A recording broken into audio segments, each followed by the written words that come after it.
Tes. Jelas suara saya? Apa ada bunyi blower-blower kipas angin?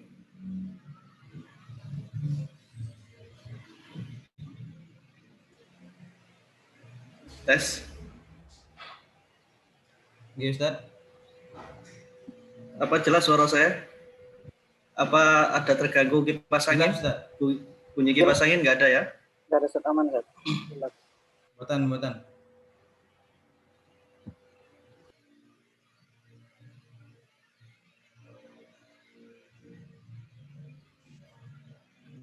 Assalamualaikum. Suara saya terdengar Waalaikumsalam, nggak, Neng? Nggih, terdengar, sampun. Oh, bisa kita mulai jam berapa? Start, yakin? Mulai sekarang nggak apa-apa. Biar sama kayak kemarin kita pasin ke waktu menitnya ke 45 ya. Oke.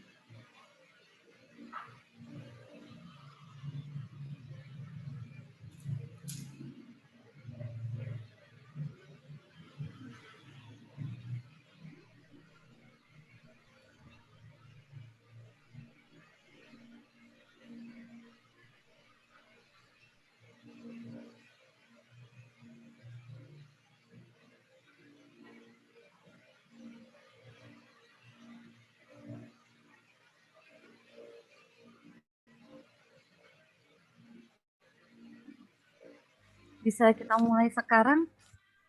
Betulan apa nggak ya? Baru 26 partisipan.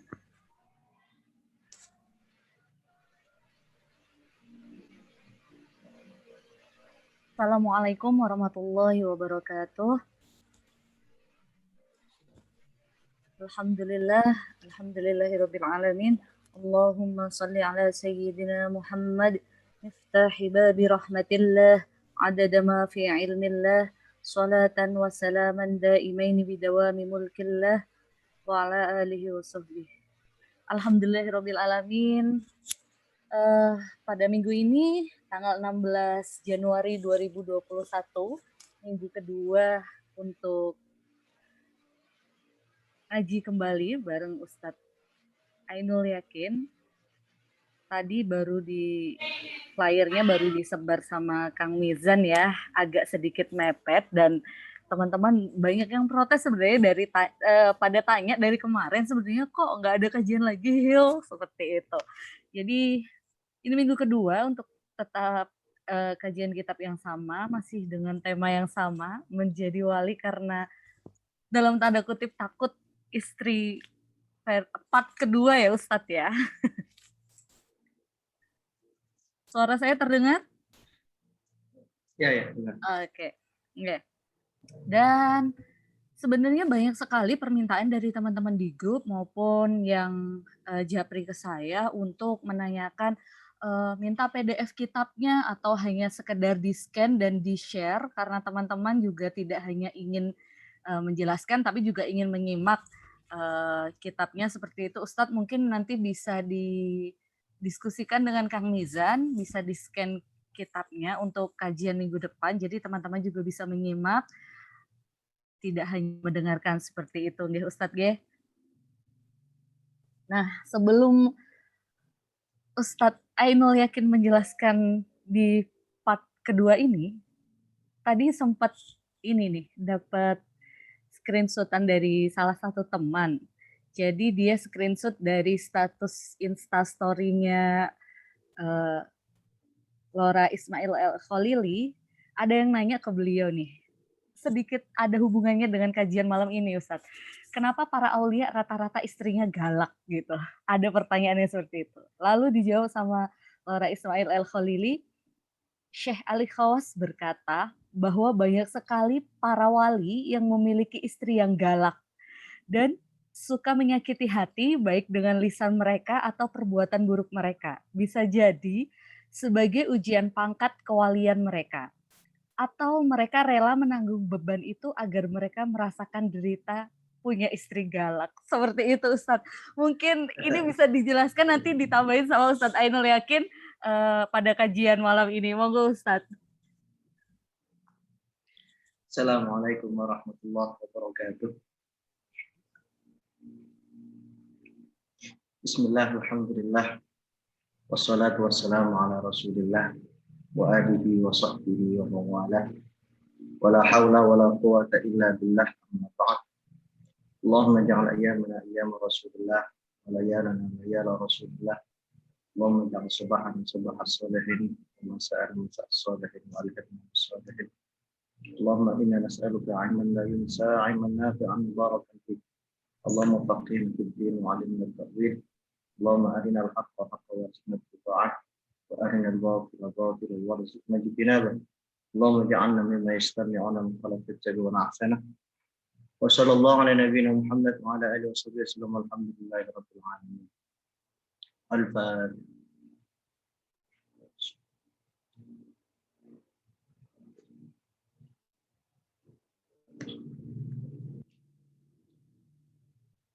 Mohon kalau suara saya ada gangguan mohon diinterupsi. Baik, alhamdulillah ini pertemuan kedua kita mengkaji kitab Safahatun min Akhbaril Anbiya wal Ulama wal Awliya wal Hukama fi Sabri 'ala Zawjat wal Hilmi 'alaihim.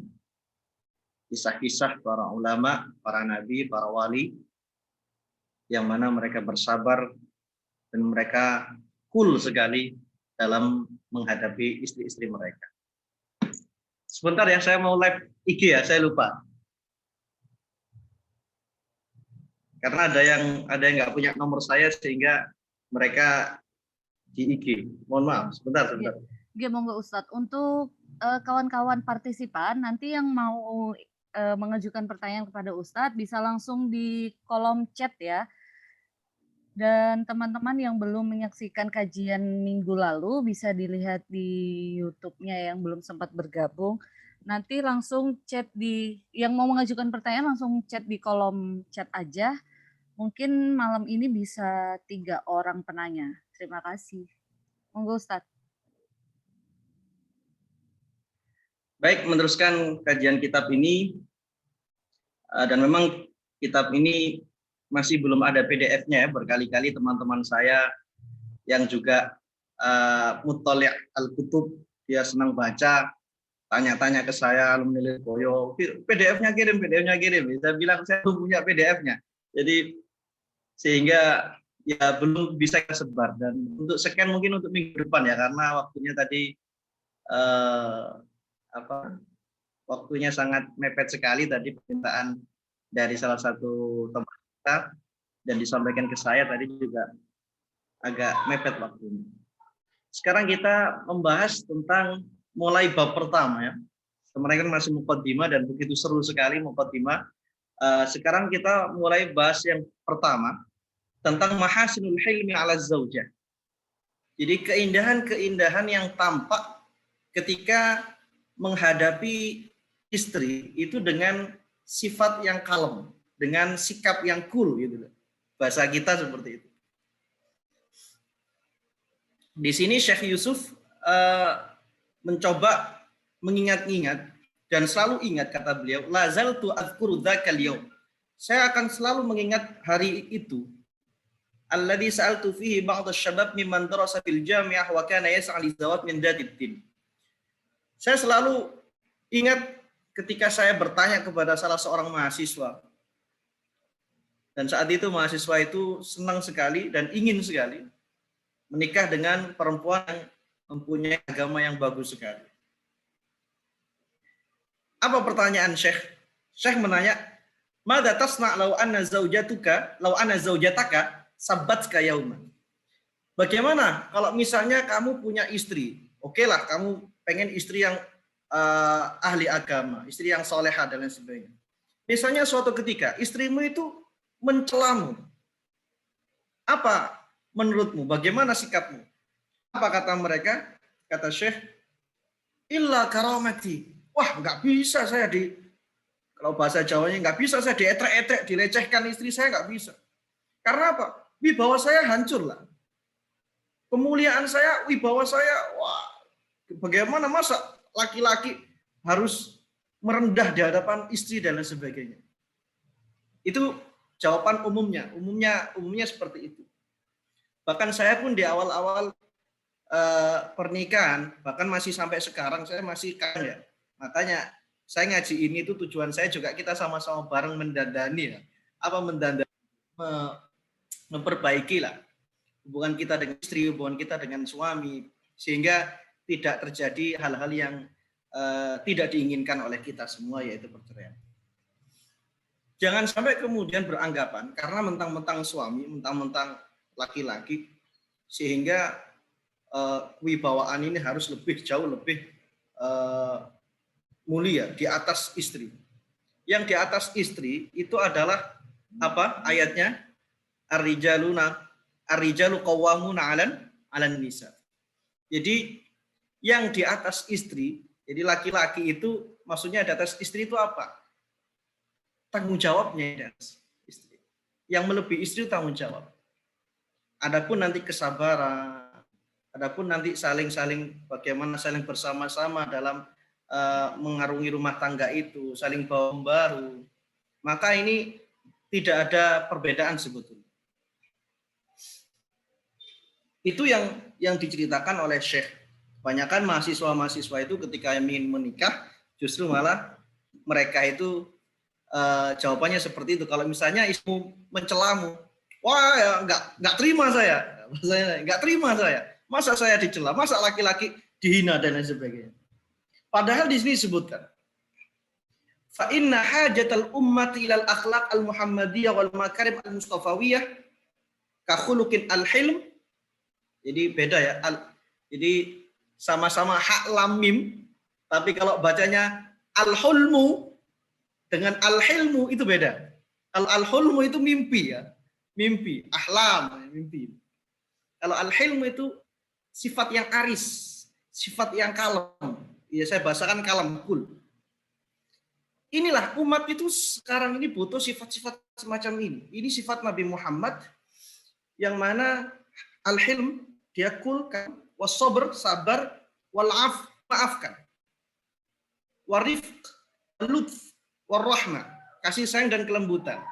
Apabila rumah tangga itu selalu didasari dengan sifat ini, maka insya Allah rumah tangga itu akan berumur panjang. Oleh karenanya, kalau misalnya suami dan istri, ya sesuatu lah nggak masalah, sesuatu misalnya suami itu marah, kasar dikit, ya sesuatu nggak apa-apa lah, sewaktu-waktu ada, itu namanya manusiawi. Yang jelas setelah itu kemudian mudah meredam dan mudah memaafkan, saling memaafkan dan lain sebagainya, maka akan terjalin hubungan yang sangat harmonis antara suami istri. Apabila dibalut rumah tangga itu dengan ilmu, kekaleman kalem, was-sabr sabar, wal-afu memaafkan. Jadi ya istri memaafkan suami, suami juga memaafkan istri. Jadi saling memaafkan. Warifq, wal-lutf, war-rahmah. Fi ta'amulina ma'a azwajina wa abna'ina khassatan wa ma'an nasi 'ammatan. Ketika kita berta'amul berhubungan dengan suami kita, istri kita, anak-anak kita dan juga kepada masyarakat semua, harusnya kita butuh kepada sifat-sifat al-Muhammadiyah, sifat-sifat Nabi Muhammad sallallahu alaihi wasallam. Kemarin sudah saya jelaskan bagaimana kekalaman Nabi Muhammad sallallahu alaihi wasallam ketika Sayyidah Aisyah melempar piring, Nabi Muhammad hanya merespon gharrat ummukum. Ya, ibu kalian sedang cemburu, gitu saja. Padahal itu arahnya Sayyidah Aisyah di hadapan para sahabat. Rasulullah tidak merasa wibawanya sebagai nabi, wibawanya sebagai rasul kemudian direndahkan oleh Sayyidah Aisyah. Tidak merasa seperti itu. Nah, masa kita yang ustadz baru jadi ustadz, saya lah, bukan kita, saya lah, yang baru sekian orang memanggil ustadz, masa iya ketika istri marah di depan santri-santri saya langsung jangan marah di depan santri? Ya, enggak lah.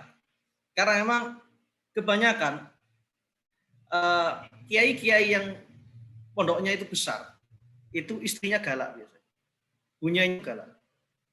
Almarhum yai saya, Yai Abdul Manan Syukur Singosalang, itu sampai punya seperti itu. Itu terkenal. Bunya itu luar biasa galaknya. Apalagi santri-santri putri, itu kalau sudah pernah ditempeleng bunyai, katanya itu sukses. Mbak saya katanya juga seperti itu, pernah ditempeleng, semuanya di inilah sama bunyai, kena marah bunyai. Ternyata ya alhamdulillah punya TBK di rumah. Itu barokahnya sabar ya. Jadi kebanyakan seperti itu. Makanya santri saya sedikit karena istri saya sabar. Istri saya itu sabar. Coba istri saya itu mungkin santrinya semakin banyak.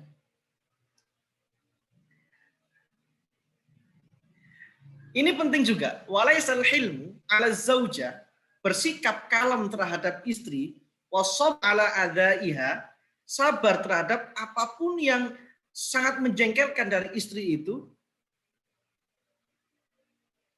bil amril muhin, bukan sesuatu yang menghinakan. Jadi suami dimarahi istrinya, diem dia, nunduk dia. Itu bukan sesuatu yang hina. Bukan sesuatu yang hina. Terlebih ketika di awal-awal pernikahan. Saya kemarin karena isolasi mandiri ya, saya sebetulnya jarang sekali nonton film. Kemarin isolasi mandiri saya nonton film yang baru-baru ini loh. My Lecture My Husband now. Yang itu diperankan oleh Reza Rahardian dan Prilly ya, saya ingat saya. Saya belajar dari situ. Jadi mohon maaf, nonton film saya dengan nonton film Samen itu berbeda. Kalau Samen kan hiburan, kalau saya itu ada mencari keteladanan dalam film itu. Jadi saya cari itu, apa ya keteladanan itu. Begitu sabarnya si Reza Rahardian ini, yang di situ diperankan Reza Rahardian dengan nama Pak Arya, karena dosennya Pak Arya. Pak Arya begitu sabarnya, padahal Prilly ini, siapa namanya waktu di film itu saya lupa, itu dia masih mahasiswa, masih bahasa kita mungkin masih cabe-cabean, dia masih suka dengan mantannya, dia masih suka dengan pacar dan sebagainya. Begitu sabarnya Reza Rahardian ini, Pak Arya di film itu, sampai akhirnya pada happy endingnya, akhirnya sang istri ini, si Prilly itu, saya lupa namanya siapa, Inggit, itu akhirnya bisa luluh dan akhirnya bisa mencintai suaminya Pak Arya ini. Itu perjodohan ya, perjodohan. Jadi memang dijodohkan dan tidak diawali dengan sambungan sampai pacaran dan tidak. Dan memang sebetulnya cinta itu bisa dibangun. Salah ketika orang ngomong, saya nggak mau menikah dengan dia. Kenapa? Karena saya nggak mencintainya. Sekarang kamu belum mencintainya. Tapi kelak kamu bisa mencintainya. Saya yakin istri saya di awal-awal ketemu saya nggak mungkin mencintai saya. Tapi sekarang, wah saya yakin nggak mau. Jauh dari saya nggak mau. Jadi itulah apa ya? Karena cinta itu sebetulnya dengan kebiasaan itu ya. Jadi apa istilah Jawanya itu, orang Jawa ngomong apa ya? Jadi waiting trisno jalaran songko kulino atau apa itu ya? Itu kan ada kan istilah Jawa seperti itu ya.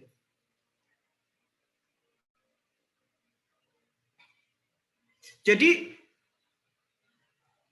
hina di hadapan istri, maksudnya hina itu adalah ketika istri-istri kita maksudnya ya istri saya, terus istri sampean semua itu, bukan istri-istri kita itu, bukan lebih dari satu maksudnya. Ketika mungkin istri-istri kita itu kemudian marah, kita hanya nunduk diem saja, itu bukan sesuatu yang hina. Wala huwa bil alamati ala dha'fi wan idami syakhsiyah wan zamil rujula.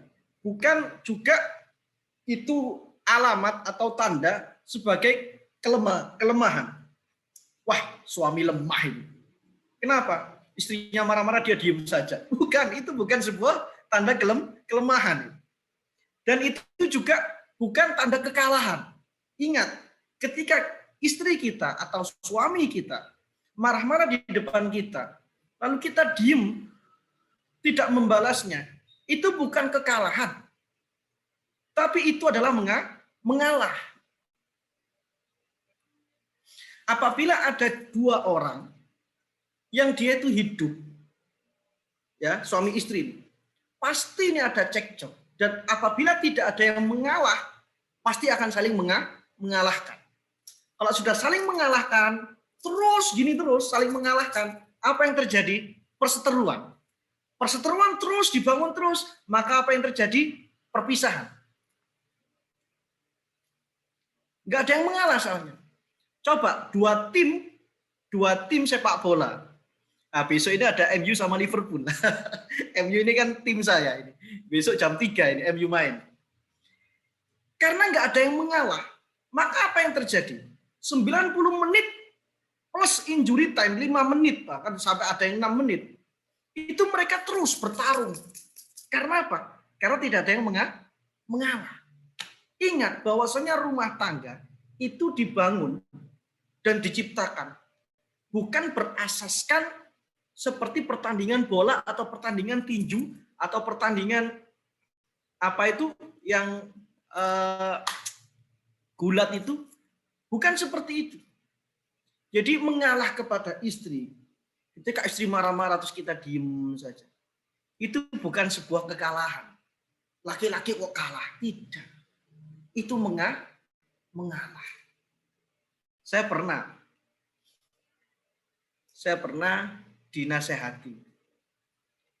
Dan nasihat ini terus yang mempengaruhi saya.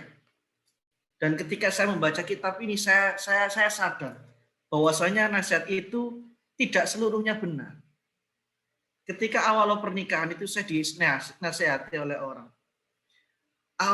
Kamu jangan sampai kalah sama istrimu. Kamu jangan sampai kalah sama istrimu. Nah ini nasihat yang berbahaya. Karena apa? Karena menjadikan saya terus merasa menang, terus harus menang daripada istri. Akhirnya apa? Istri harus tunduk, istri harus tidak seperti itu. Itu bukan tazwij namanya. Itu namanya ta'bid, itu namanya. Perbudakan itu. Bukan pernikahan tapi perbudakan. Ya ini yang selama ini nasihat-nasihat seperti ini yang keliru sebetulnya. Jadi ojo kalah ya, ambil bojomu ya, ojo kalah ya. Kalah bagaimana? Tidak ada asas rumah tangga itu, tidak ada saling mengalahkan. Asas rumah tangga itu bukan saling mengalahkan, tapi saling mengalah. Ada saatnya kita sebagai suami mengalah, ada saatnya kita sebagai istri mengalah. Jadi jangan kemudian kalau saya memberikan sambutan dalam pernikahan itu, saya sering mengatakan bahwasanya pernikahan itu seperti halnya kita main layang-layang. Ada saatnya kita menarik dan ada saatnya kita mengulur. Atau seperti nyopir kita. Seperti mengendarai mobil, kendaraan atau motor. Ada saatnya kita ngegas, ada saatnya ngerem. Maka jangan sampai kemudian suami ngegas, istri juga ngegas. Maka kalau sama-sama gaspol, apa yang terjadi? Tabrakan. Jadi ada yang mengegas, ada yang ngerem. Kalau suami marah, istri diam. Kalau istri marah, suami diam. Nanti ada kisah. Dan kisah ini sangat masyhur sekali. Di kitab Uqudul Lujan juga sudah ada. Tentang sahabat Umar bin Khattab. Umar bin Khattab. Yang kemarin juga sempat kita singgung juga. Umar bin Khattab itu bukan hanya manusia. Tapi setan itu takut sama Umar bin Khattab. Tapi ketika istri Umar bin Khattab marah, Umar bin Khattab diem, nunduk. Kalah? Tidak. Umar bin Khattab radhiyallahu anhu, Amirul Mukminin Sayyiduna, mengalah, bukan kalah. Jadi ketika kita berhadapan dengan istri atau pasangan kita, maka kita harus seperti itu.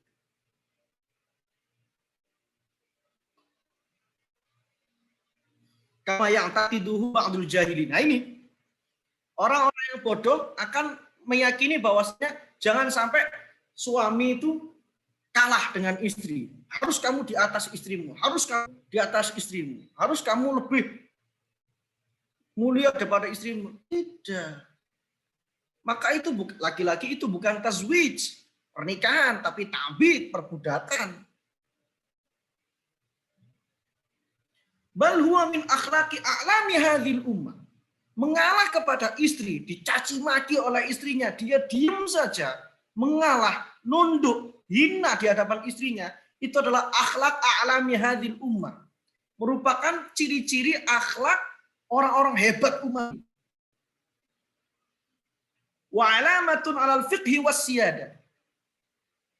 Alamat itu adalah alamat atau tanda bahwasanya orang yang diem ketika istrinya ngomel-ngomel atau suaminya ngomel-ngomel, itu adalah orang yang cerdas. Alal fiqhi wasiyada, yang mulia dia mulia. Kemuliaan seorang suami adalah ketika dia diam dan mengalah di saat istrinya marah-marah. Saya ulangi lagi ya. Kemuliaan seorang suami adalah dia diam dan mengalah saat istrinya marah-marah. Bukan kemudian kemuliaan suami itu istrinya marah, dia campur marah. Kamu jangan marah. Ini suamimu, jangan dan sebagainya. Bukan itu. Kemuliaan seorang suami bukan seperti itu.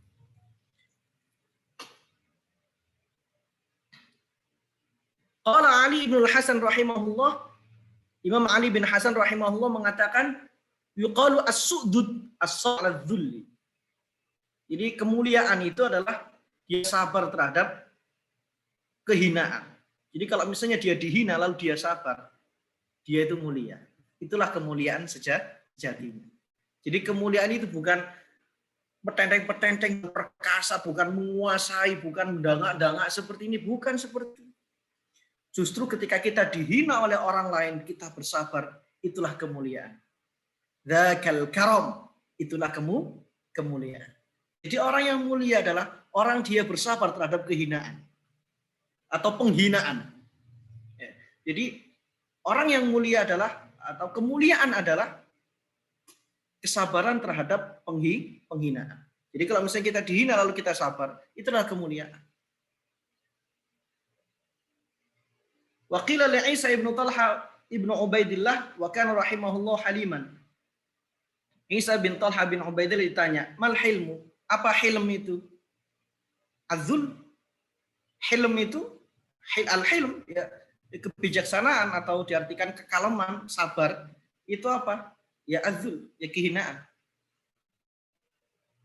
Jadi luar biasa. Di sini juga disebutkan ada sebuah kitab yang menarik sekali ya. Unwanuhu, nama kitabnya Mahasinul Islam. Mahasinul Islam. Keindahan-keindahan Islam. Jadi luar biasa, kitab ini bagus sekali. Yaqulu, disebutkan dalam kitab itu, fihi dzakiran ba'dan min mahasinin nikah. Muraghiban fil hilmi 'alan nisa. Disebutkan tentang bagaimana keindahan-keindahan pernikahan itu adalah ketika suami itu dia kalam terhadap istrinya. Wa min jumlatil mahasin fihi, termasuk dari keindahan-keindahan dalam pernikahan itu adalah isti'malul aql fi 'adatil hilm. Menggunakan akal di saat kita sedang dalam keadaan sabar menghadapi istri. Karena apa? Karena gini loh.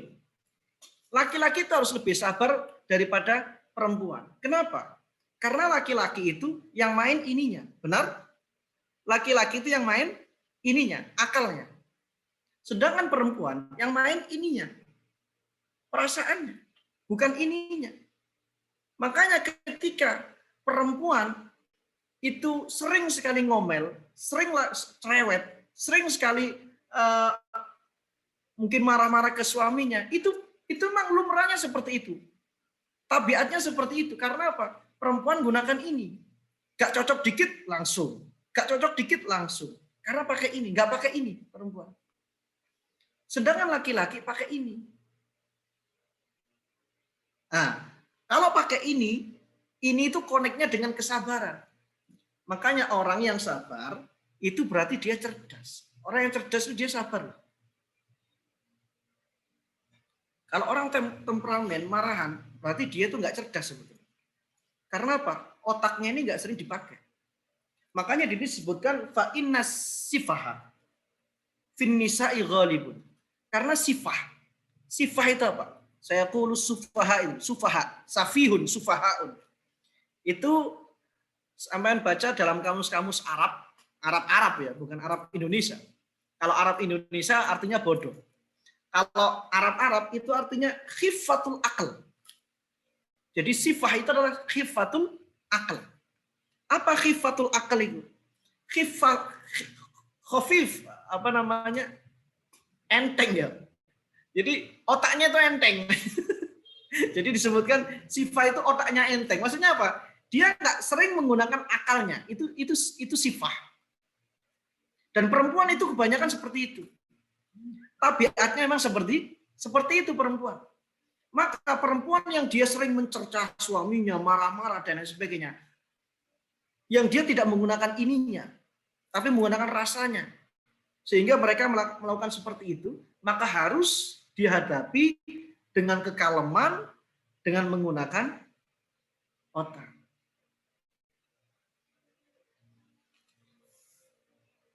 Qala alaihi salatu wassalam, Rasulullah bersabda, inna kunna idza ju'tunna dafa'tunna wa idza syabi'tunna batartunna. Ini kebanyakan istri-istri, perempuan-perempuan, hati-hati. Makanya ini sebetulnya kajiannya bukan untuk suami-suami, tapi juga untuk istri-istri. Kata Rasulullah apa? Ini hadis yang disabdakan Rasulullah, tapi Syekh mengatakan di sini lam ajid fi ma ladai min maraji, tapi Syekh tidak pernah menemukan marajiknya. Maksudnya hadis ini ada di kitab mana? Kalian itu, wahai perempuan, kalau kalian itu ju'tunna, kalian itu lapar, dafa'tunna, kalian teriak-teriak. Makanya kalau istri-istri itu marah-marah, ajaklah keluar makan di luar. Insya Allah diam. Apalagi sambil shopping. Wah, itu luar biasa, sudah marahnya langsung hilang itu. Wahai kalian perempuan-perempuan, kata Rasulullah, kalau kalian itu ju'tunna, kalau kalian itu lapar, kalian itu teriak-teriak. Wa idza syabi'tunna, kalau kalian itu kenyang, batartunna, kalian nggak mau terima kasih kepada suami kalian. Makanya dalam hadis yang lain, yang ini hadisnya masyhur juga, dan ada dalam riwayat-riwayat kitab-kitab Indo hadis itu, bahwasanya Rasulullah bersabda, mayoritas penduduk neraka itu adalah perempuan. Kenapa? Ditanya Rasulullah. Kenapa? Kok bisa seperti itu Rasul? Apa kata Rasulullah? Karena kalian tidak bersyukur terhadap apa yang didapatkan oleh suami kalian. Karena apa? Bukan ini yang dipakai perempuan, tapi ini rasa. Kok gak enak sih? Kok suami saya dapat penghasilan sebulan cuma 2 juta sih? Gak enak hidup seperti ini. Rasa. Melihat teman-teman yang lain, oh enak ya, itu suaminya hidupnya enak, punya suami seperti itu. Rasa, bukan akal. Tapi kalau digunakan akal, alhamdulillah suami saya gajinya 2 juta, kami juga alhamdulillah sehat-sehat saja. Alhamdulillah hidup kami juga sudah kebutuhan juga alhamdulillah semuanya juga terpenuhi dan lain sebagainya. Enggak mikir seperti itu. Makanya asas juga konsep rumah tangga itu juga pada surat Al-A'raf ayat 199.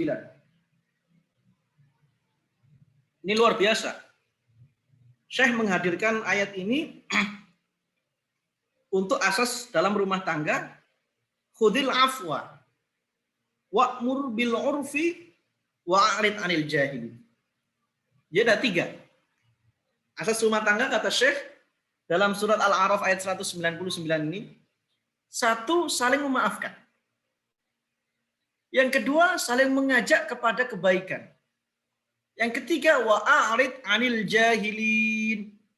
Gak usah direken ketika suami atau istri itu marah-marah.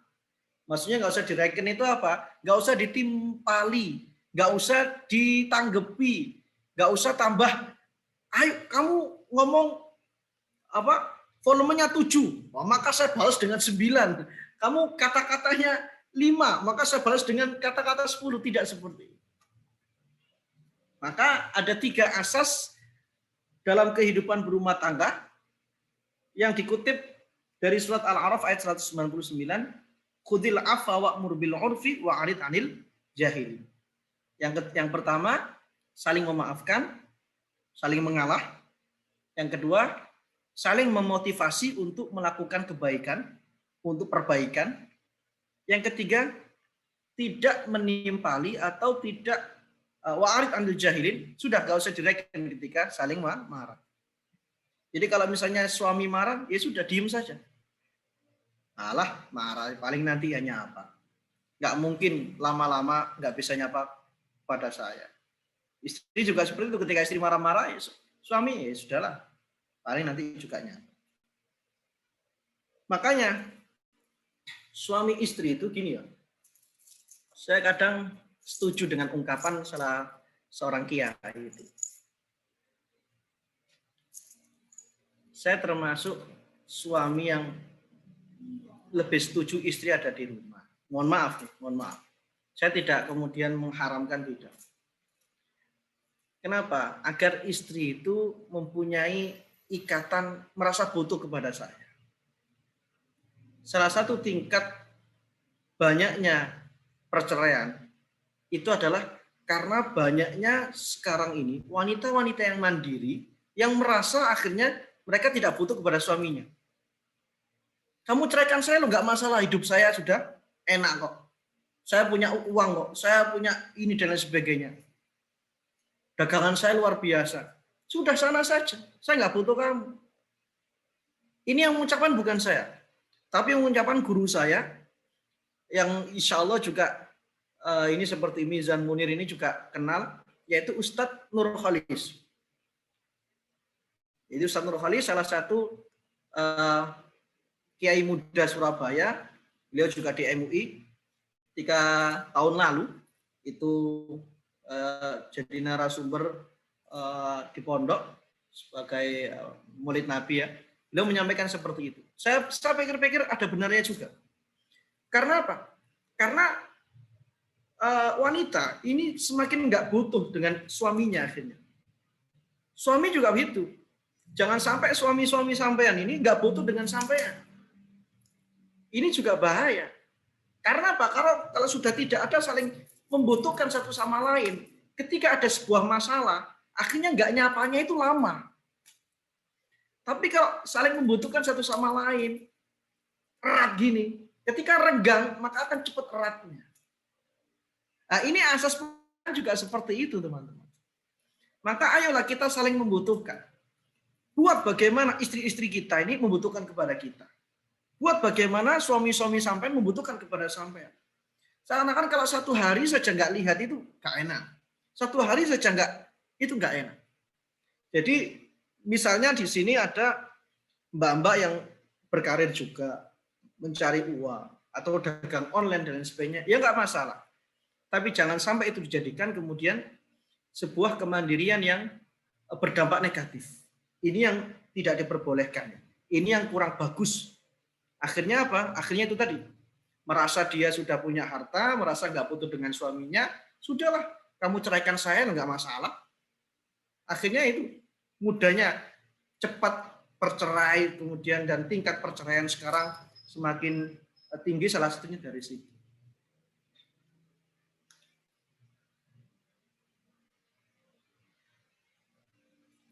Di sini juga disebutkan Sayyidah Aisyah ja'a fil khabar anna Aisyah radhiyallahu anha kanat tabki ala jariyatin kanat laha. Sayyidah Aisyah pernah suatu ketika kehilangan budaknya, budak perempuannya. Lalu menangis Sayyidah Aisyah. Ditanya, "Kenapa menangis wahai Sayyidah Aisyah?" Sayyidah Aisyah menjawab, "Abki hasaratan ala ma fatani min tahammulis sifat anha wal himi an su'i khuluqiha." Fa inna kanat sayyi'atul khuluq bimarrah. Sayyidah Aisyah itu sedih kehilangan dia karena apa? Karena justru dia ini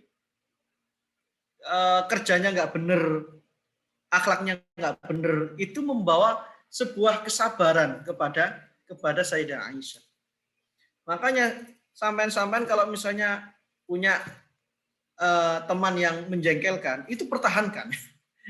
Yang punya teman jengkelkan itu pertahankan. Itu karena menguji kesabaran kita dan meningkatkan ya. Meningkatkan, melatih kesabaran kita.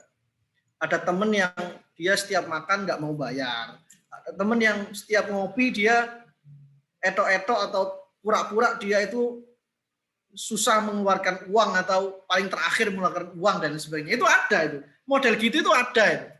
Ada. Saya kan sering ngopi-ngopi sama teman-teman saya paham sekali. Itu pertahankan. Jangan ngopi terus, jangan ngopi terus. Akhirnya apa? Melatih kita untuk dermawan kan seperti itu.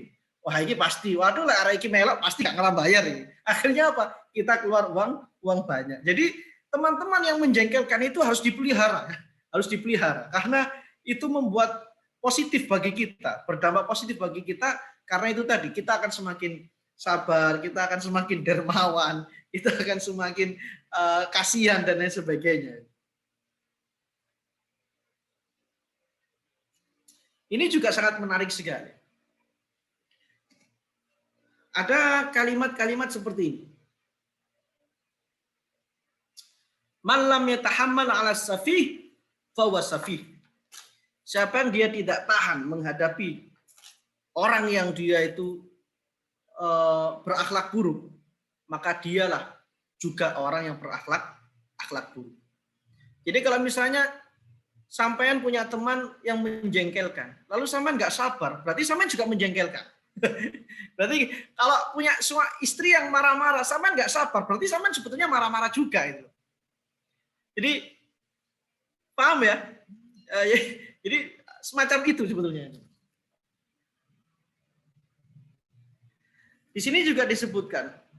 Ini nanti akan saya tutup dengan salah satu kisah yang sangat menarik dari Waliullah Ahmad Ar-Rifai. Syekh Ahmad Ar-Rifai, wali besar dari Mesir. Pendiri Thariqah Rifaiyah. Nanti insya Allah sebentar lagi. Hukiya anna rajulan faraqahu rafiqun fi safar. Diceritakan bahwasanya ada seseorang ini yang kehilangan temannya ketika perjalanan. Fakana yabki ala firaqihi. Kemudian dia menangis. Lalu ditanya, "Kenapa kamu menangis?" "Iya, saya kehilangan teman yang menjengkelkan sekali. Yang dia tidak punya akhlak, yang dia nggak ada akhlak, yang dia nggak beradab dan sebagainya." Lalu teman yang kehilangan temannya, orang yang kehilangan temannya ini dikatakan seperti ini. Lau kunta hasanal khuluq ma'arafta su'a khuluqihi. Kalau kamu punya akhlak yang baik, kamu tidak akan pernah mengatakan orang lain itu tidak berakhlak. Jadi luar biasa. Orang yang berakhlak adalah orang yang tidak pernah menganggap orang lain itu berakhlak buruk. Atau orang yang berakhlak adalah orang yang tidak pernah mengatakan orang lain tidak berakhlak. Luar biasa. Kalau misalnya kita yang merasa kita ini sopan, lalu kita mengatakan anak itu gak sopan ya. Anak itu gak sopan. Berarti kita itu hakikatnya tidak sopan. Paham ya? Kalau misalnya kita takdim kepada guru, lalu kita melihat teman kita gak takdim kepada guru, lalu kita dalam hati kita, iku kok gak takdim kepada guru ya. Maka hakikatnya kita tidak takdim kepada guru. Lau kunta hasanal khuluqi, jikalau engkau memiliki akhlak yang baik, ma'arafta su'a khuluqihi, maka kamu tidak akan pernah tahu keburukan akhlak orang lain. Maksudnya apa? Ya tetap husnuzon kepada orang lain dan mengatakan orang lain itu tidak berakhlak buruk dan sebagainya.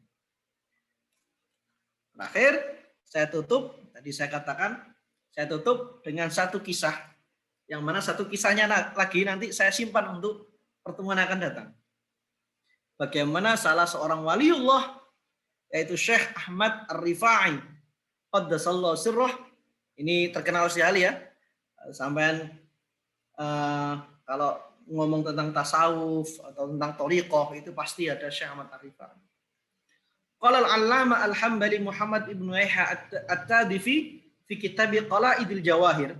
Dalam kitab Qala'idil Jawahir itu disebutkan terjemah biografi Syekh Ahmad Ar-Rifai. Qala ba'du ashabi, jadi disebutkan biografi, salah satu cuplikan biografi Syekh Ahmad Ar-Rifai. Sebagian santrinya Syekh Ahmad Ar-Rifai ini innahu ra'ahu fil manam fi maq'adi sidqin miraran walam yukhbirhu. Berkali-kali salah satu santrinya Syekh Ahmad Ar-Rifai ini mimpi bahwasanya Syekh itu berada di surga, berada di tempat yang mulia, duduk di singgasana, wah, penuh dengan kenikmatan. Dan itu mimpinya tidak hanya satu kali, dua kali, berkali-kali. Tapi walam yukhbirhu, tidak pernah mengabarkan kepada syekhnya. Wa kana li syekh imra'atun badi'atul lisan. Wa kana li syekh imra'atun badi'atul lisan. Syekh ini, Syekh Ahmad Ar-Rifai, ini punya istri yang Masya Allah, mulutnya itu tidak ada remnya.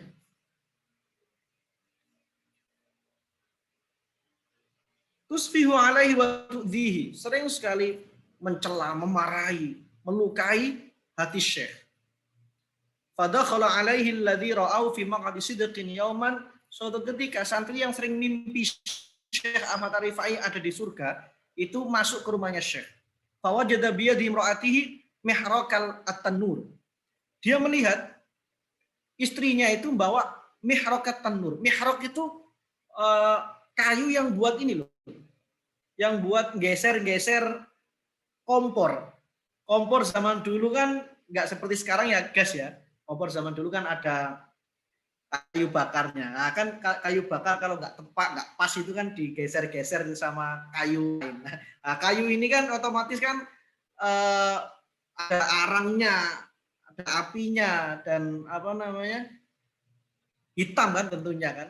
Mungkin yang desa-desa, yang dari desa yang masih nggak pakai kompor-kompor gas itu mungkin masih ngerti, paham bagaimana meratakan kayu bakar dengan kayu itu. Istrinya megang kayu yang untuk meratakan kayu bakar itu. Wahya taqidu aktafihi. Jadi santri mimpi Syekh juga itu melihat dengan matanya sendiri, istri Syekh itu memukul Syekh Ahmad Ar-Rifai ini, aktaf bahunya Syekh itu dengan mihrakut tanur, dengan Allahu Akbar.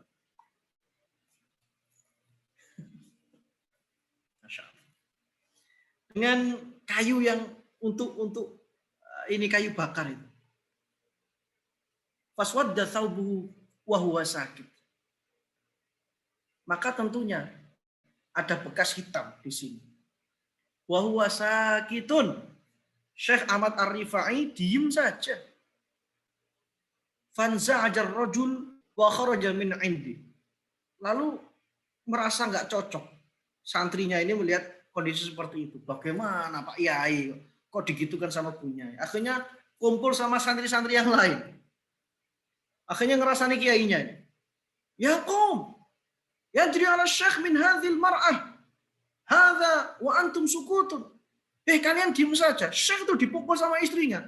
Kamu diem saja. Faqala ba'dum, sebagian santri-santrinya ngomong. Mahruwa 500 dinar wa huwa faqir. Gak bisa Syekh itu menceraikan istrinya. Ini saya tanya kepada teman saya barusan ya.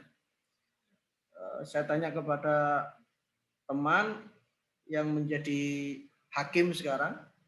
Ini kakak kelasnya teman-teman CSS Mora, yaitu Fathi Nasrullah, kenal ya. Saya tanya karena saya nggak ahli hukum, takut saya salah. Kenapa sih kok menceraikan istri kok harus membayar? Ini bagaimana? Maksudnya apa ini? Saya tanyakan, ternyata dijawab ya. Kalau menceraikan istri yang dia tidak terbukti kesalahannya, seperti zina, selingkuh dan lain sebagainya, atau tidak melayani suaminya, tidak melakukan hak-hak istrinya, maka dia harus membayar sekian. Oh, berarti benar di sini. Jadi Syekh itu kalau mau menceraikan istrinya, kata sebagian santrinya, itu harus bayar 500 dinar. Sedangkan Syekh itu nggak punya uang katanya. Famadar rajul, akhirnya santri yang mimpi Syekh ini merasa nggak terima ya, Syekhnya diperlakukan seperti itu. Dia akhirnya mengumpulkan 500 dinar. Dan dia langsung sowan ke kiainya, ya Syekh Ahmad Ar-Rifai sowan. Fawada'aha baina yadayhi. lalu ditaruh di depan Syekh. Syekh mengatakan, Syekh Ahmad Rifai, "Mahada, apa ini?" Faqala maru hadhi syaqiyya allati fa'alat bika kadza wa kadza. Syekh, ini uang untuk menceraikan istri jenengan. Sudah ceraikan saja. Bagaimana istri jenengan itu kok sampai mukul-mukul jenengan seperti itu? Saya nggak tega, Syekh. Sudah, ini uang untuk menceraikan istri. Sudah, kalau sudah ceraikan, kasih uang ini, sudah, selesai. Apa Syekh Ahmad Rifai mengatakan apa? Fatabasama, senyum. Syekh Ahmad Rifai senyum dan mengatakan, laula sabri ala darbiha wa lisaniha. Kalau bukan karena kesabaranku dalam menghadapi istriku yang sering marah dan sering memukulku, ma ra'aitani fi maq'adi sidqin. Kamu tidak akan pernah mimpi saya itu ada di surga. Mimpi saya ada di singgasana yang hebat, luar biasa. Langsung cek, diam. Terdiam. Santri yang nggak terima tadi, karena Syekh Ahmad Rifai dipukul sama istrinya dengan kayu yang untuk meratakan kayu bakar itu, sampai jubahnya ini hitam, itu langsung diam. Karena Syekh mengatakan seperti itu. Kalau bukan karena kesabaran saya menghadapi istri saya yang cerewet, istri saya melukai saya, bahkan istri saya memukul saya, kamu tidak akan pernah mimpi melihat saya di singgasana surga. Karena santri ini melihat mimpi Syekh Ahmad Rifai ini di maq'adi sidqin, di surga, di tempat yang singgasana di surga yang luar biasa kemuliaannya, itu berkali-kali. Ternyata Syekh Ahmad Rifai itu menjadi ahlul jannah. Kemuliaannya luar biasa di surga. Karena apa? Karena sabar menghadapi istrinya. Bahkan sampai dipukul pun beliau diam. Coba, Masya Allah. Kalau sampai suami seperti ini, insya Allah nggak ada namanya perceraian gitu. Tidak ada perceraian. Ini kesabarannya apa ya? Dipukul.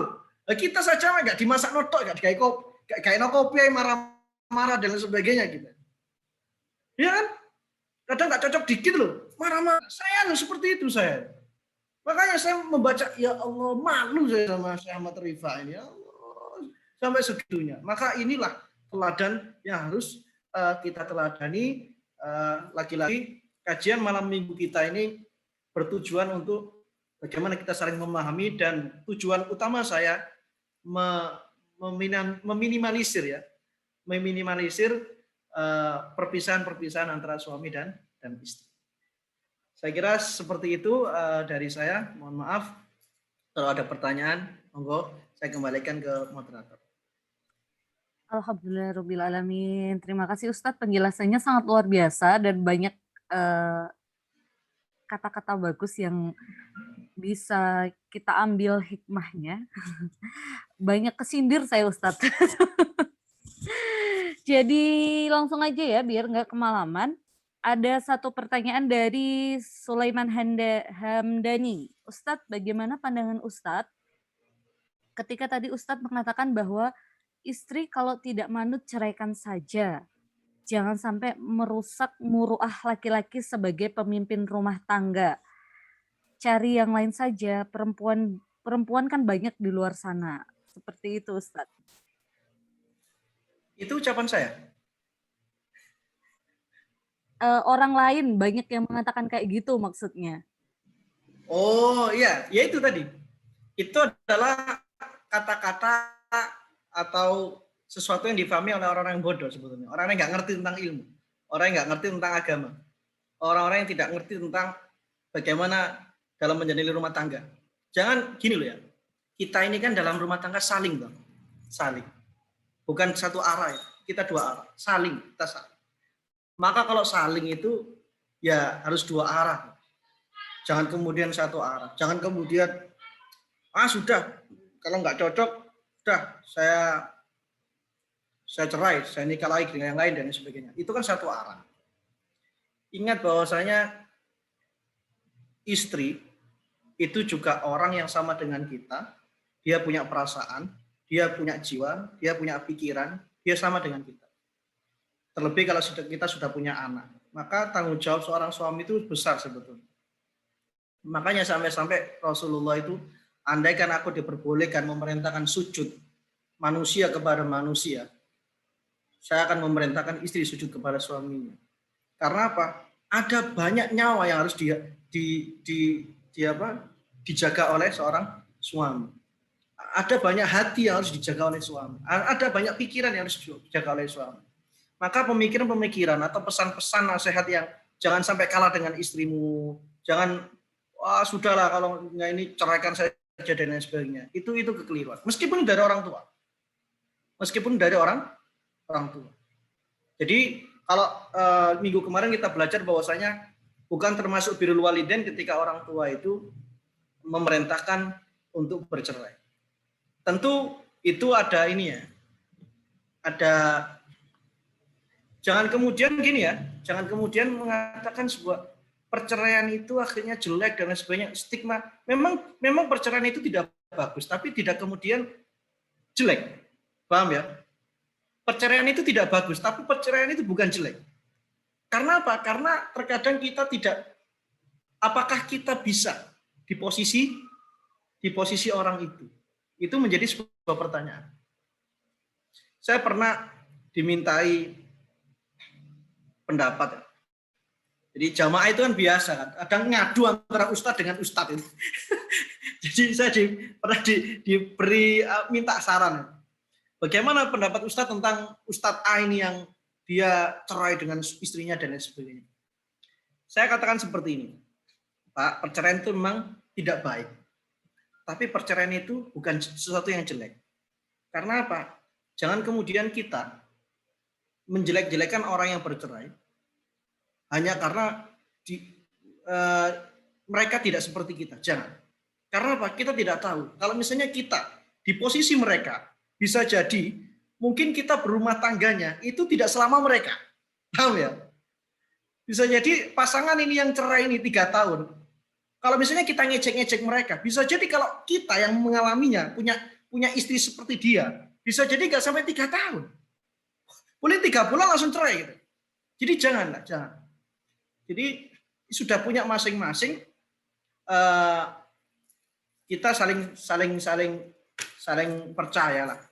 Dan kita yaitu membekali diri dengan ilmu agar kita dan juga pasangan kita itu juga bisa akhirnya saling memahami. Makanya lek ngaji itu diajak suaminya, diajak istrinya.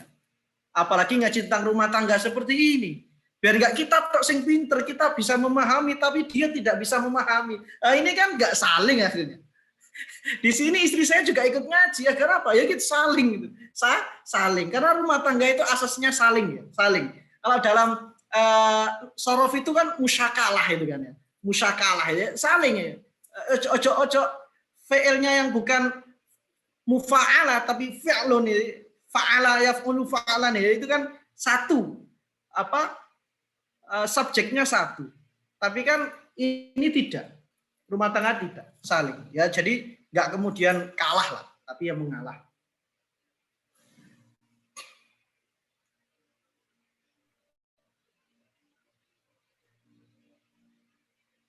Oke. Kalau suaminya nggak mau diajakin ngaji gimana, Ustadz?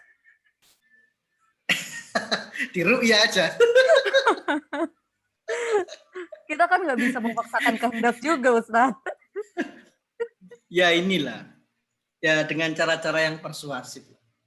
Oke. Ini ada dari Muhammad Reza.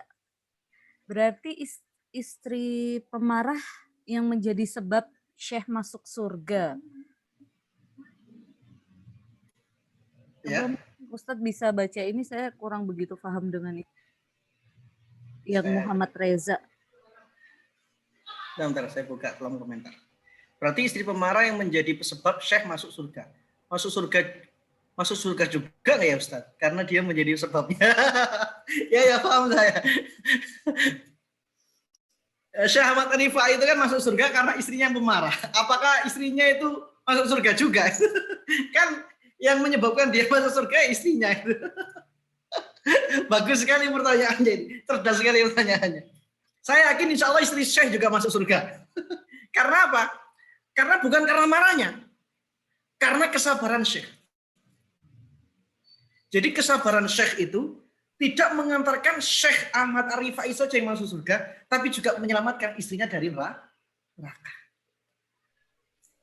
Jadi saya pernah ditanya oleh jamaah setelah, Ustaz, saya punya adik, jadi dia mbak ya, dia nggak terima. Saya nggak terima adik saya laki-laki ini diperlakukan oleh istrinya seperti itu. Padahal istrinya itu alumni pesantren, masya Allah, disebut alumni pesantren saya malu. Padahal istrinya itu alumni pesantren, istrinya itu kuliah jurusan agama, tapi kok seperti itu ke suami, ke adik saya ini. Bagaimana Ustaz? Apakah adik saya suruh menceraikan atau bagaimana? Saya jawab, saya pilihan dua. Kalau memang istrinya itu ada alasan untuk diceraikan, ya silakan. Kalau memang suaminya ini nggak tahan. Tapi kalau suaminya tahan, sabar dengan istrinya ini, maka biarkan saja. Bisa jadi nanti adik sampean ini masuk surganya karena sabar menghadapi istrinya itu. Ya ternyata ada kok kisahnya. Syekh Ahmad Ar-Rifai itu ada. Jadi ya seperti itu. Ya, misalnya suami sabar menghadapi istri lalu masuk surga karena kesabaran itu. Apakah istri masuk surga? Ya, istrinya juga masuk surga. Karena apa? Karena kesabaran suaminya itu lagi. Jadi bukan penyebab dia masuk surga, akhirnya ikut masuk surga gitu. Akhirnya nanti disetting akhirnya. Jangan kemudian ini disetting akhirnya ya. Sang istri di sini akhirnya marah-marah terus. Sama meneng lah Mas. Kalau saya marah saya dimuai. Kenapa? Agar masuk surga seperti Syekh Ahmad Ar-Rifai. Jadi ini kajian ini bukan melegitimasi istri itu akhirnya marah-marah, bukan itu. Tapi justru sebaliknya. Kajian ini itu mengajak suami-suami ketika istri marah itu diam. Dan sebaliknya juga. Ketika suami yang marah, istri diam. Yang bertanya atas nama Muhammad Reza itu adalah salah satu komisioner KPI Pusat, Ustadz. Wah, mantap, mantap. Terima kasih Mas Reza. Masih muda kan? Saya panggil Mas. Kayaknya umur mungkin bisa di-unmute dulu, Mas Reza. Umur tidak ini ya. Tidak. Iya. Makasih Ustadz. Sami. Terima kasih Mas. Sehat ya Mas Reza ya. Terima kasih sudah bergabung. Pertanyaan selanjutnya dari Anas Fawaid. Ngapunten Ustadz, tadi Ustadz mengatakan bahwa cinta itu bisa dibangun. Lantas, bagaimana caranya membangun cinta yang memang itu murni karena Allah? Atau harus dimulai dari mana Ustadz? Membangun cinta yang murni karena Allah, harus dibangun dari Allah. Harus dibangun dari Allah, harus dibangun dari ikhlas. Ikhlas terhadap takdir Allah. Jadi saya pernah menulis status ya, bahwasanya mencintai itu bukan tentang memilih, tapi mencintai tentang menerima. Andaikan Rasulullah mencintai istrinya karena memilih, maka Rasulullah tidak menikahi Sayyidah Khadijah. Rasulullah itu menerima Sayyidah Khadijah. Kalau Rasulullah milih yang lebih muda, yang lebih cantik, yang lebih muda daripada Sayyidah Khadijah. Apakah tidak ada? Banyak sekali. Siapa yang tidak mau mempunyai suami seperti Nabi Muhammad yang saat itu masih usia 25 tahun, yang akhlaknya luar biasa, lahir batinnya luar biasa. Nggak ada yang tidak mau dengan Nabi Muhammad saat itu. Tapi kenapa Nabi Muhammad menikah dengan Sayyidah Khadijah? Dan Nabi Muhammad mencintai Sayyidah Khadijah. Ini ruziktu hubbaha. Saya diberi rizki oleh Allah dengan kecintaan Sayyidah Khadijah. Makanya Rasulullah tidak pernah melupakan Sayyidah Khadijah. Bahkan ketika Sayyidah Aisyah radhiyallahu anha itu pernah mengatakan, sudahlah, laqad abdalakallahu bima huwa khair. Sudah digantikan dengan yang lebih baik dari Khadijah itu. Siapa? Ya aku ini maksudnya. Yang lebih muda, yang dinikahi Rasulullah dalam keadaan gadis. Rasulullah menolak. Oh tidak, mohon maaf Aisyah. Khadijah tidak pernah tergantikan di mataku oleh siapapun. Sayyidah Khadijah itu cinta pertama Rasulullah. Apakah Rasulullah memilih? Tidak. Ternyata mencintai itu bukan tentang memilih, tapi mencintai itu tentang menerima. Seperti Rasulullah yang mencintai Sayyidah Khadijah. Jadi Mas Anas sebetulnya bisa, Mas. Bisa. Asalkan itu tadi dari Allah. Dari Allah. Ketika kita menikah itu tujuannya apa sih?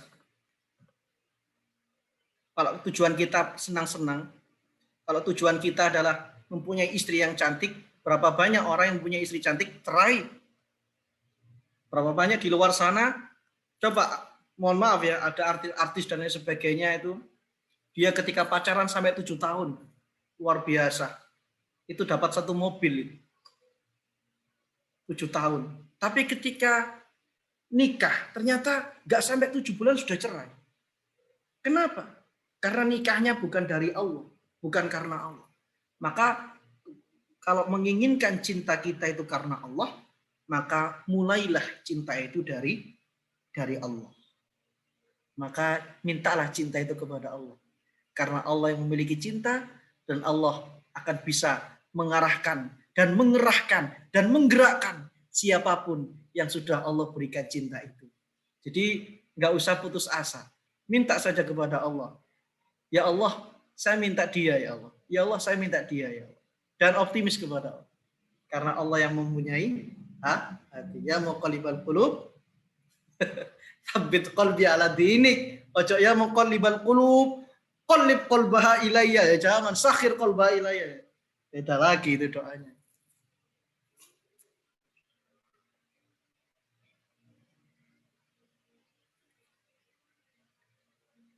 Iya Ustadz. Selanjutnya pertanyaan dari Ahmad Munir. Ustadz izin bertanya. Ada teman saya, dia curhat tidak tahan dengan kelakuan istrinya dan ingin cerai. Padahal kalau saya lihat teman saya ini juga punya watak yang mirip-mirip dengan si istri. Adakah solusi tipis-tipis terkait itu? Lalu, ini masih lanjutannya Ustadz, maaf. Ada kasus suami istri juga yang sebenarnya agak baik-baik saja. Tapi saudara si suami ini ingin supaya mereka bercerai. Adakah pandangan dari Ustadz terkait itu? Iya, ini kok malah curhat ya. Kalau sesi curhat ini. Semoga ini temannya Munir, bukan Munir ya.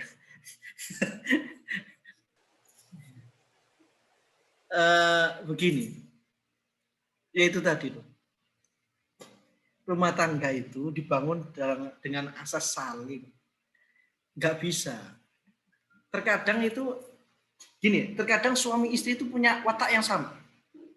Terkadang ada suami yang dia itu, kalau istrinya cerewet, gitu. Ada. Saya punya saudara seperti itu. Untung aja dapat suami yang kalem. Akhirnya saling melengkapi. Ada yang sama-sama wataknya. Sama-sama agak kerasnya. Nah, sama-sama kerasnya ini apabila tidak difahami dan disadari dengan kata-kata yang saling, maka yang terjadi seperti itu tadi, bentrok. Karena sudah bentrokan, ya itu tadi, pisah. Maka apa solusinya? Ya solusinya ya saling memahami lah, saling mengalah lah. Tidak kemudian saling menguasai, saling ini jangan. Kalau misalnya tadi itu ada kakak yang ingin cerai itu, nggak boleh, nggak ada. Jangankan kakak, orang tua saja tidak boleh. Orang tua saja tidak boleh mencampuri rumah tangga anaknya. Nggak boleh, mengintervensi nggak boleh. Apalagi sampai memprovokasi, ceraikan dia, tidak boleh. Nggak boleh, nggak ada hak dan kewajiban orang tua. Jadi yang menjalani sudah berdua ini, maka yang memutuskan ini berdua.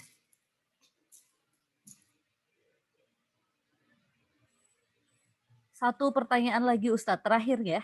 Dari Firman Arif Hidayat. Saya ingin bertanya Ustadz, saya belum berumah tangga. Tapi setelah ini foto bareng ya. Iya, ini saya bacakan dulu dari Firman Arif Hidayat. Ustadz, saya belum berumah tangga, tapi saya mau tanya, apakah boleh meniatkan sholawat untuk wanita yang dicintai dengan harapan wanita itu bisa mencintai kita dan saya didorong wanita itu untuk mencintai Allah. Ya boleh-boleh saja. Sholawat itu bebas. Mau niatnya apa saja boleh. Tapi jangan sampai niat yang kedua ini mengalahkan niat yang pertama. Itu saja. Niat yang pertama bersolawat itu adalah menumbuhkan cinta kita kepada seseorang yang paling dicintai oleh Allah, yaitu Rasulullah. Kalau sudah seperti itu, maka insya Allah dengan cinta Allah kepada Rasulullah, dengan cinta kita kepada Rasulullah, maka cinta inilah yang akan menyuburkan dan menanamkan kepada orang yang kita cintai dan orang yang kita harapkan cintanya. Jadi kalau saya ingin bersolawat agar dia mencintai saya, itu boleh-boleh saja. Tapi itu niat yang kedua, Mas. Jadi niatkan yang pertama itu straight ini kepada Rasulullah dulu. Karena apa? Karena Rasulullah adalah masdarul hub, mambaul hub, sumber cinta. Jadi Rasulullah itu sumber cinta. Nah, ketika kita mencintai sumber cinta ini, maka insya Allah cinta-cinta yang lain akan kita dapatkan. Kenapa sih orang-orang itu kalau dicintai? Kita tahu ya, seperti Syekh Ali Jabir rahimahullah yang kemarin meninggal dunia. Itu begitu dicintai orang banyak, ulama-ulama kita, Habib Ja'far kemarin, Habib Lutfi yang masih sugeng dan semoga Allah memanjangkan umur beliau. Itu kok banyak dicintai oleh masyarakat, oleh umat. Karena apa? Karena beliau-beliau itu mencintai Rasulullah. Jadi kalau sampai mencintai Rasulullah, maka insya Allah umatnya Rasulullah juga akan mencintai dia. Maka sholawatnya diniatkan mencintai Rasulullah. Semoga dengan cinta kita kepada Rasulullah ini, maka Allah menyuburkan cinta dia kepada kita. Allahumma sholli ala Sayyidina Muhammad. Allahumma sholli wa sallim wa barik. Terima kasih Ustadz. Jadi buat teman-teman yang masih ingin mengajukan pertanyaan kepada Ustadz Ainul Yakin, nanti bisa lanjut di grup WhatsApp ya, bisa menghubungi Kang Mizan. Dan sebelum acara ditutup dan sebelum foto bersama, bisa doa penutup dulu dari Ustadz Ainul Yakin, monggo. A'udzubillahi minasyaitonirrajim. Bismillahirrahmanirrahim. Alhamdulillahirabbil alamin. Allahumma shalli ala sayyidina Muhammadin tibbul qulubi wa dawaiha wa afiyatil abdani wa shifaiha wa nuril absari wa dhiyaiha wa qutil arwahi wa ghidaiha wa ala alihi wa sahbihi wa sallim. Allahumma ya Ghaffar ya Rahman ya Rahim. Allahumma ighfir lana wa liwalidina warhamhum kama rabbawna shighara wa li masyayikhina wa li jami'il muslimina wal muslimat wal mu'minina wal mu'minat al ahya'i minhum wal amwat. Allahumma inna nas'aluka ridhaka wal jannah wa na'udzu bika min sakhatika wan nar. اللهم أعنا على ذكرك وشكرك وحسن عبادتك. اللهم إنا نسألك حبك وحب من يحبك وحب عمل يقربنا إلى حبك. واجعل حبنا إليك واجعل حبنا أحب إلينا من الماء البارد يا رب العالمين. ربنا هب لنا من أزواجنا وذرياتنا قرة أعين واجعلنا للمتقين إماما. Ya Allah, jadikanlah suami kami, jadikanlah istri kami, ya Allah, jadikanlah anak cucu kami, ya Allah, jadikanlah keluarga kami, ya Allah, penghias mata, penghibur lara, penentram jiwa, dan jadikanlah kami pemimpin orang-orang yang bertakwa. Rabbana atina fid dunya hasanah wa fil akhirati hasanah wa qina adzabannar. Ya Allah, malam ini malam Sabtu, malam Minggu, ya Allah, malam yang dimana sebagian banyak pemuda-pemuda, orang-orang di luar sana melakukan hal-hal yang tidak bermanfaat, bahkan melakukan kemaksiatan. Tapi kami duduk, ya Allah, di majelis ilmu, ya Allah, yang disebut oleh Rasul-Mu sebagai taman-taman surga, ya Allah. Maka takdirkanlah, ya Allah, kami untuk kembali, ya Allah, duduk bersama di taman surga-Mu kelak, ya Allah. Tidak lagi membicarakan tentang para nabi, tidak lagi membicarakan tentang para aulia, tapi justru malah mereka lah yang berbicara di hadapan kami. Wassallallahu ala sayyidina Muhammadin wa ala alihi washabihi wasallam. Alhamdulillahirabbil alamin. Al-Fatihah.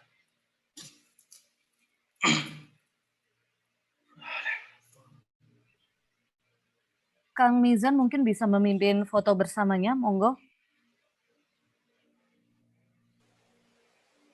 Kang Mizan bisa mendengar suara saya? Buat teman-teman yang lain bisa dinyalakan dulu kameranya untuk berfoto bersama. Kang Munir ya yang akan memandu. Oke, Kang Munir, monggo yang akan membantu foto pada malam hari ini. Oke, saya pandu. Bentar.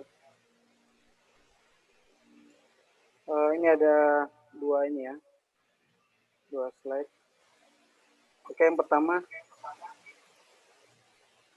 1, 2, 3. Slide kedua 1, 2, 3. Oke. Oke, alhamdulillahirrahmanirrahim. Terima kasih kawan-kawan partisipan yang sudah mengikuti kajian pada minggu kali ini tanggal 16 Januari 2021.